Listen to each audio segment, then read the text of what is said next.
Hello and welcome to Sunday's edition of Ward's Waffle Farm Update. Hope you've all had a great week, and those of you who are farming have got some crops planted if that's what you're doing. We haven't got any drilling done yet because we are still waiting for the new tractor to arrive. But we had 9 millimetres of rain last night. That was Friday night, which has been welcome on some of our clay soils here because it's helped soften them up. But more importantly, it's been really good on our sugar beet because we are starting to look at lifting and harvesting our sugar beet this week, and so the welcome rain will have done a lot of good in softening the soil around it to help the harvester prise the roots out the ground, because I was a bit concerned that it might snap some of the roots off. Hopefully that won't happen now. So what have we got in this update for you? Well, keeping on the sugar beet theme, we're getting our sugar beet pad where we're harvesting the sugar beet next to the field. We're getting that concrete pad ready to store the sugar beet on, moving some bales around, so we take a look at that. We're also cultivating some ground with our Simba Culti-Press and getting that ready for planting with winter wheat. We also have had Agri here treating and cleaning our seed. You saw in the last midweek video was getting ready for that while I was loading the trailers up. Well, Agri came yesterday and got some of our seed ready, our winter wheat seed ready for planting, so we've done that. And we're also getting ready for road planings because we've got the A17s being planed off quite a few miles outside the gate, so we're clearing on one of our beet pads of soil and making that ready. So we've got lorries coming tonight and the next few nights bringing tarmac planings in, so I'll have a bit of an update on that as well in the next week's update, and just show you how we stockpile that and what we're doing. Hopefully I'll go out on the main road and see the planings or the planing machine working close up. Anyway, that'll do for me as a bit of an intro. Thank you very much for watching. Hope you enjoy it. Please click like, subscribe and the bell icon, and here we go. First time out this year with this Simba Culti-Press. We've been using these instead of Paraharas for the last sort of 22 years. Brilliant machines. This is one of the later ones that Simba made before they went from yellow to green. 5.5 metres wide. It's got the proactive spring tines on, doing a really good job.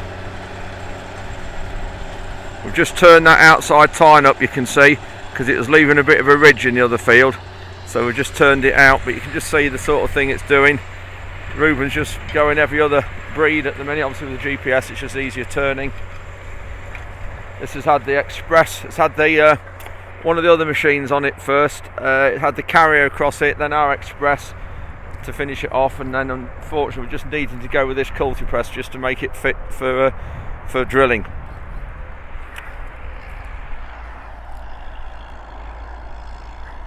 It's amazing how much difference the spring tines on the front, the proactive tines, make a difference to easier pulling. We had a 5.5 metre rigid tine one last time, and this Puma's 225 horsepower, it only just pulled it. In fact, it was struggling in some places, whereas this one's doing it easily. It just shows how much difference those spring tines make.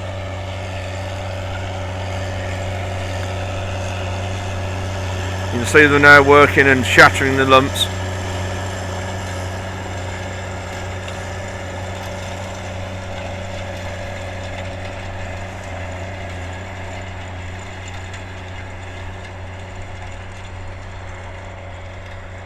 As well, we always do it at a slight angle. That was the angle of the previous pass with the Express, so we do it at this angle just to keep all the fields level, and it does make so much difference.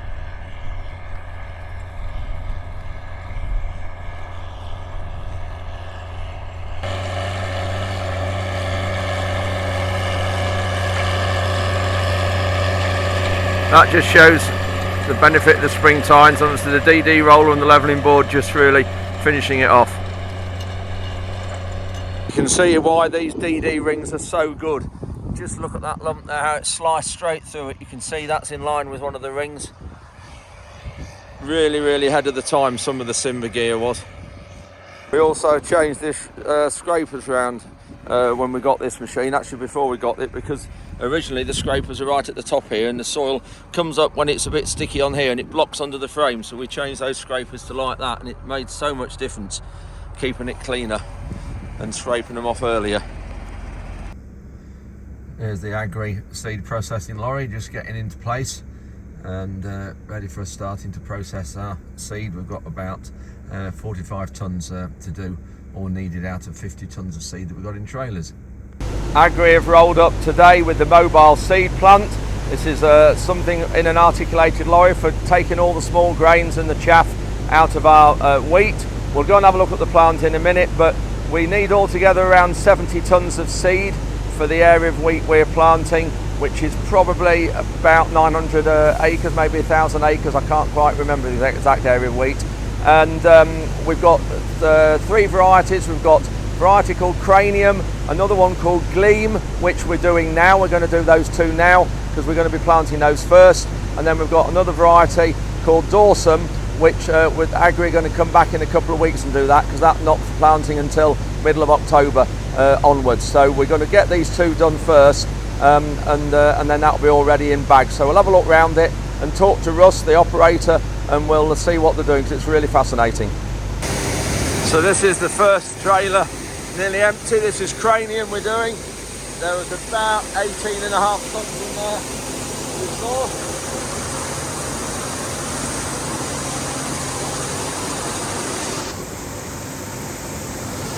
So that's empty. We'll just clean the corners out, get the other trailer out of the same variety. Got a lorry just come for this horse Joker. We've tried it, had the demo, it went really well, so we just put it on the lorry, and it's I don't know where it's going now, but it's going somewhere.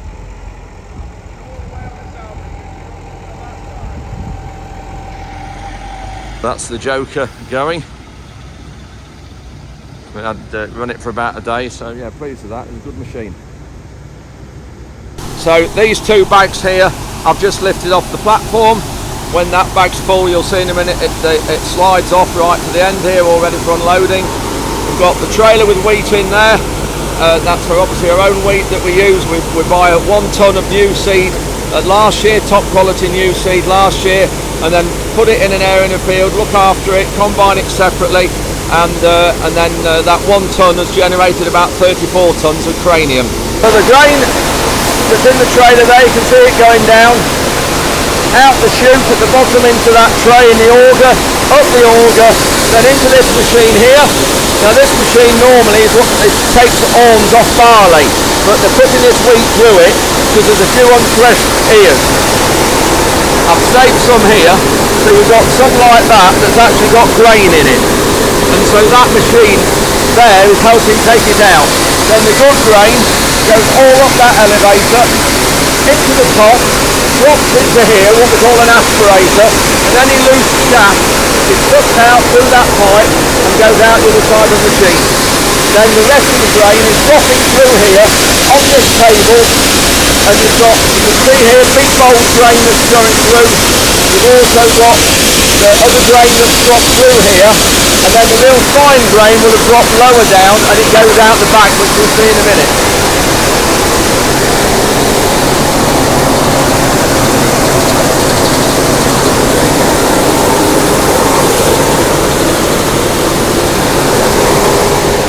This here is what we call a gravity separating table, and you can see it's angled, and I'll get Russ to explain in a minute how it works. So, Russ, how does this work? You've got air blowing up, yeah, and then you've got the height and the angle, which will then allow you to control the heavy seed to come to this side, which is a good seed, yeah, the light seed and any chaff that comes through to go down, back out, and back out into the screening that there is. Right, got you. So any grain that's on that far side is the grain that we're losing. Yeah. Right, yeah. It's very light grain anyway. Yeah, yeah. And then it comes out up through those elevators. Yeah. Straight up through the elevators, and then it drops into the treater. Where does it weigh in? It's got a central weigher in here. This is all the weigh beam in here. Oh, that's the weigher back there. Yeah. Right, yeah. Then you've got all the pumps, etc., etc. You're pumping on your chemical. And then you've got your chemical and your water to dilute and make it for a better covering, yeah, and all that. So that's the seed treatment in those barrels. That's the seed treatment, and vibrant duo is what we're using on this particular crop. Yeah, that's right, yeah. And can we just say here, I know you're going to get that bag off in a minute. Have we got, what? Look at this is the treated seed. Yeah, that's... Nice big bold seed there. 1,000 grain weight to this, what is it? 54 grams. 1,000 grains weigh 54 grams. Whereas the other variety we're doing, this is Glean. We did the Cranium this morning, and that was about 49 or 50, so not quite as bold. I apologise you can't hear that very well, it was very noisy up there, but just looking out the back of the machine, where all the screenings go, as we call them, that's all the small grain and the chaff.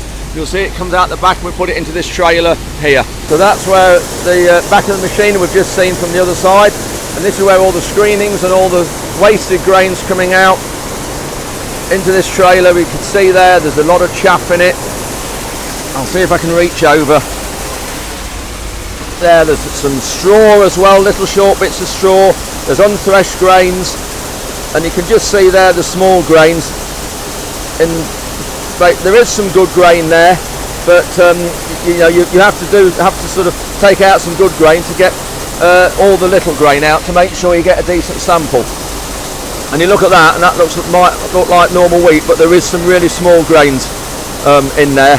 And what we'll do with this trailer, it'll be tipped on our normal feed wheat heap, and we'll load this out. We'll mix it in over 3 or 4 lorry loads when we have some grain going off the farm, and we'll mix this in, and this will go for animal food. So we won't waste this or lose any money over this. It just means that we've got good quality seed. There's another bag they're pulling off. Just means we've got some good quality seed, and all these small chippings in the grains we'll still get paid for it. That's another bag done. That's another ton, and you see it just slides on this roller table, and then we move them with the forklift. Very easy, you see there.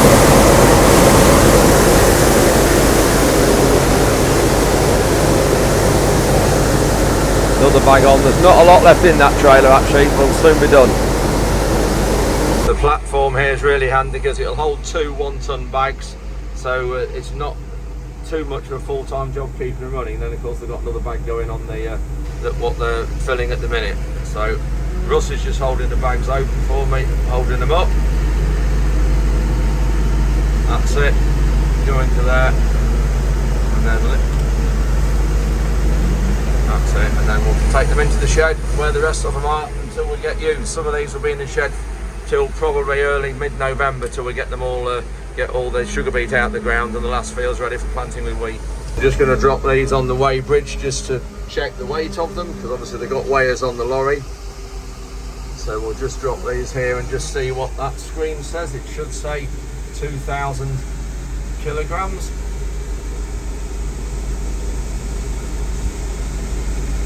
$2,020. There we go. Obviously got a bit of weight of the bags, so that's absolutely perfect. Some people have a big bag handler as in a separate attachment, so it's 2 round bars, or you can have a sleeve that goes over the forks. We don't have either. You can see the bags are reinforced there with that black where you're lifting, but the forks aren't really sharp there, but we are careful. But these are new bags this time, all new bags for safety. 1 or 2 had started to fray on the edge there, and these ones are all new, so we've got all new bags, just makes it a lot safer. This is the bags of chaff that's come off the side of the machine. They're finished now, so I can't show it actually going in, but you can just see here all the real loose chaff. Look in this bag. There.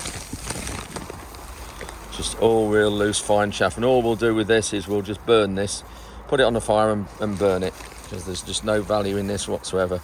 And if you put it out for the birds, there's not a lot of wheat in here, hardly anything, so it's just better burnt. So that's what we'll do. We've had some more sewage sludge spread over the last couple of days, but it taught to rain this afternoon. It's Friday morning, so we're just going around everywhere incorporating it. We have to incorporate it within 12 hours, and it would go so much better when it's dry. So we're just nipping around with our express here and just shallow cultivating it just to mix it in to comply with regulations. That's where the sewage sludge heap was. And we will come next week with the subsoil and just loosen that, because it does compress it when you load it with the loading shovel like they're doing at the minute. But got it all mixed in, and these fields here, these are coming oats next year. Got a stewardship area just at the end of the field there, and also just worth noting, this is the River Brant that runs into the Witham at Lincoln, and this is controlled by the Upper Witham Drainage Board.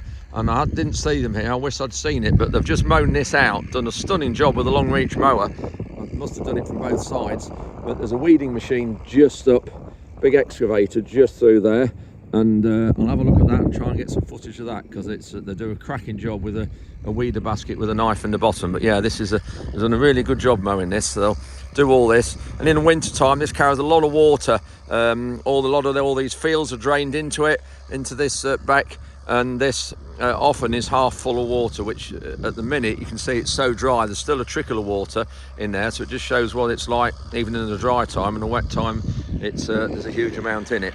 Anyway, we'll just nip round and have a look at one or two other fields. But yeah, that's getting this sludge incorporated. Nala, no! Ugh, Nala's eating it, yuck. The excavator's just been in here and weeded that out with his weeder basket there. And you can just see though, by the size of this culvert, the amount of water that this can carry in the winter. Got Barry here, who's been helping us do the foundations for the new house, which is only just through there. Got Barry here just levelling out this ground out the back of the stables. We've converted into offices through there, and then we're going to fence this area off so the dogs have got somewhere to go out the way of the road, because my last shepherd Tara got run over on the A17. She did recover, as you probably heard, but I want to try and keep them so that doesn't happen anymore for Nala and Frankie. So yeah, we're going to fence this area off, probably either seed it soon, or maybe if I can get some turf from fine turf or tiller's turf. You've seen on the with videos from the football pitches that Simon Hutton and Fine Turf have been doing at Wembley and Man U and everywhere. We'll see if we can maybe get some of that, but we're going to level it all off and just make it a nice area for the dogs to go out where it's safe and secure. Got a group of people here from Agro Amazonia. Ah, look at that, you see, I can speak Brazilian. And Omex, of course. We've got Omex representation as well. The company are the main agents for Omex fertilisers and have been for how long? 13 years. 13 years. So we've all had a look round the farm, and I've been talking to them about UK agriculture and finding out a little bit about Brazilian agriculture. So which one of you is going to be the spokesperson? Right. So talking about Brazil, what farm sizes in Brazil? We were just talking 200,000 hectares, maybe? In the region where we are, in average, 10,000 hectares. Wow, yeah, okay. Here, obviously, in Lincolnshire, a lot lower than that, a lot lower. And we're looking also, we were talking about glyphosate a few minutes ago. I was saying the price of glyphosate here was about £150 for 20 litres. Exactly. And in Brazil? It's going to be 25% lower than here. 25, you're right. But yet, a year ago and 18 months ago, you were the skyrockets. Yeah. So that you were the same as us then. So yes, the same situation. And what about prices of grain and things like that? Where are we on those compared to here? Any idea? Anybody know? No, I don't. I didn't make the comparison, but soybeans is the main crop. Soybeans. Soybeans is the main crop. Yeah. After that, corn. Yeah. Cotton. Yeah. And rice, and of course meat is also important for us. Well, I can't compare rice and cotton here in the UK because we don't grow that. So we can do most things in Lincolnshire, but I think those two crops are slightly out of our boundaries. Yeah. Anyway, thanks very much for coming. Have you found it interesting? No, it was fantastic. Thank you. Yeah, brilliant. Thank you very much. And hopefully, when my invitation comes to go to Brazil, I will give you my email address and my phone number, and I will be on the first plane over. Yes. Great, thank you. We're starting to build our areas for storing sugar beet. We've got some linseed bales from the other farm that we brought down. Ruben's just stacking them with the Manitou around the outside. We make a sort of bit of a wall so we can put the beet around the edge. Here's the 2 fields of sugar beet we've got. Both fields are about 8 hectares. And 8 hectares there, so we're going to lift this one first, a bit heavier soil going up the hill towards the stewardship area. We're going to lift that one first next week, put it on this concrete, and then hopefully get it in the factory towards the end of the week, and then we'll lift this second one here, a lot lighter soils, and we'll get that on this concrete as well, and then take that into the factory. And then we've got 32 acres down on the heavier soils. We'll get that in hopefully end of October if it stays dry enough to get it up. So we're going to get this built up, and it just makes it easier for storing the sugar beet if you've got bales around the outside. So the corners, we make it like building a house with bricks, and we stagger the corners, otherwise the beet just pushes it out. apologise if it's a bit windy, I haven't got the other microphone here. We're using this muck grab that we've got because some of these bales are a bit soft and ordinary forks will just push through them, whereas this squeezes them and it grips them better. Yeah, ordinary bale spike we've got, you put the bale spikes through the bales and it just lifts up through the bales if you're not careful, because the bales are a few years old.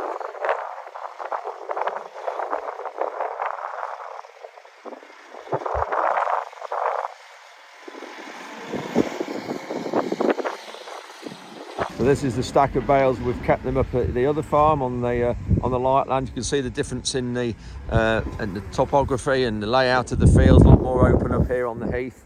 And so we've kept the bales up here from when we had sugar beet up here in February. So we're moving these down to the other farm now. And then when we finish the sugar beet down at the other two fields you've just seen, they'll be back up here again for that sugar beet field, which is 55 acres, but we won't be lifting that until probably January time. So we have a long protracted season for sugar beet now.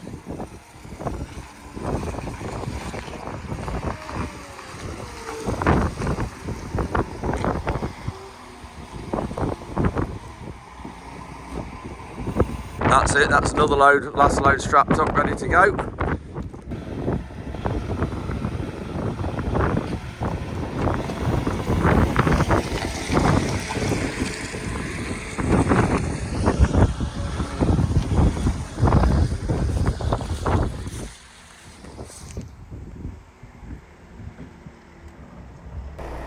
We're just clearing this beet pad with the soil and the brick rubble from the house when we dig the footings, and we've got tarmac planings coming on here.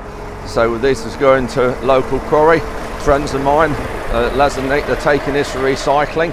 There's some good soil in here, some brick rubble, concrete, so a bit of everything. So we're just getting this out the way. So we've got planings coming tonight with the A17 going to be done. It's going to be started planing off to doing a whole section from Beckingham to near RAF Cranwell over the next few weeks. So A17 shut at night, every night from 7 PM until 6 AM. So we've got to take these planings during the night, but that'll be all right because they're good value and they're really good on all our farm roads that we need to keep in good order. Hope you enjoyed that update. And you can see I'm on the beet pad now that's got ready for sugar beet. So this is all ready. It's a bit windy, you can see today, but my microphone is keeping the wind out, hopefully. This 20-acre field of sugar beet here is a bit heavier than the 20 acres next to it. So we're going to lift this this next week and put it on this pad here. And then it'll be in the factory, hopefully, at the end of next week. Anyway, we'll have some video footage of harvesting the sugar beet, hopefully next time. So thank you very much for watching these 2 weeks updates. Hope you've enjoyed them. Please click like, subscribe, and the bell icon. So from Nala and Frankie and myself, until next time, cheerio.